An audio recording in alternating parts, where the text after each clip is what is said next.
I am Kate Hollander, and I am a sculptor working in scrap metal, and I'm going to tell you a little bit about my process for a project for the City of Albuquerque 1% for the Arts program, which is called Insight and is a temporary pop-up art program happening in the Summerfest programs in the City of Albuquerque.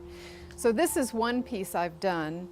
It is using scrap metal that I found at salvage yards, some of it at recycling centers, and some of it was donated from a friend who has an old ranch and found some rusty metal on his property. I make the pieces, I put them together, and I have a welder who welds it all for its final presentation.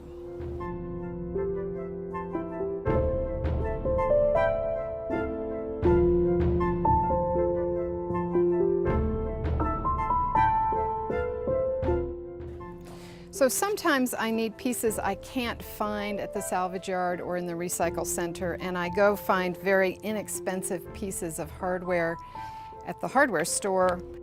I was currently working on one that I needed a little bit of a triangular shape for, and I couldn't find it. But I went to the hardware store and I picked these up, and they come very shiny, as most metal at the hardware store does. And the shiny can be removed with muriatic acid, which you can put in plastic. You have to be very careful. It's extremely dangerous stuff. And if you soak them overnight, they will generally be ready the next morning. You pull them out and let them sit for a little while, and they rust up nice and rusty. So when I'm looking for materials in the salvage yard, I look for big things that might act as structure for the pieces. And I generally like things that are interesting shapes, something that might bring something to mind in the way of an idea. And I try to cluster them in this sort of area so that as I start a new piece, I can see what my choices are for the beginning of a piece. And then there are all the small pieces, which are certainly the most interesting, that sometimes act as focal points, can give texture to a piece. Sometimes I find really great things in antique stores, but even simple wire clips can make a really interesting part of a sculpture. Old keys, springs. Okay, so for this piece I'm going to build today, I found this piece of rebar, which I thought was interesting. And after looking at it for a while, not being quite sure what it looked like, I decided maybe it looked like a large bird or a giraffe or something. It has what could be a long neck.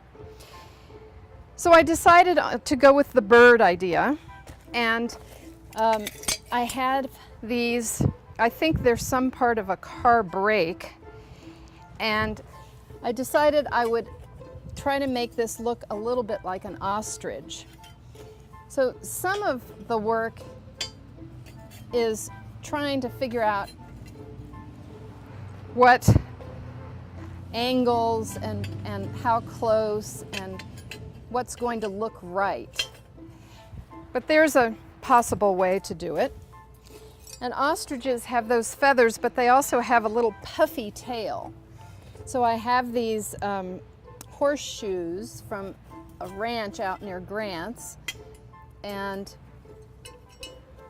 I thought maybe there was some way to make them look like a puffy tail.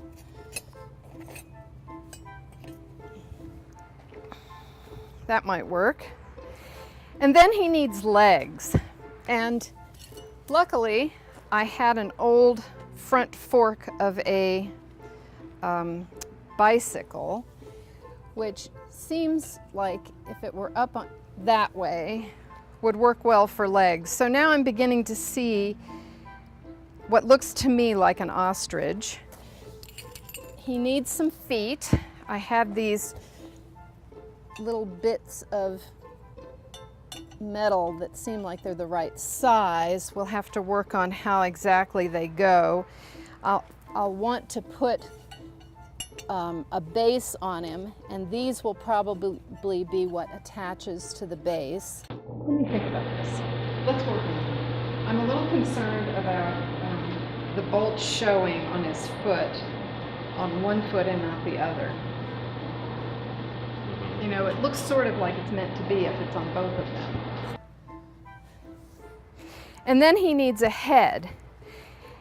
And I feel like the head of an ostrich is kind of small and triangular. And my problem has been finding a piece that would actually suit that need. His neck may be too long. So that head may be too high. I may need to cut the rebar a bit so his head is a little lower. And I may use that triangular piece as his head.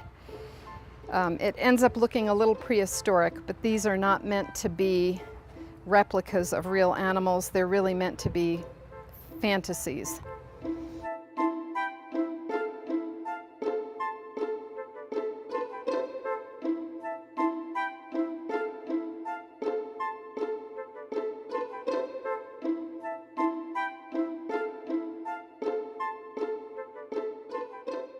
I need his neck to show. Okay. And then this is his covered face. And then around the back, we'll figure out how to put in his headdress. Okay.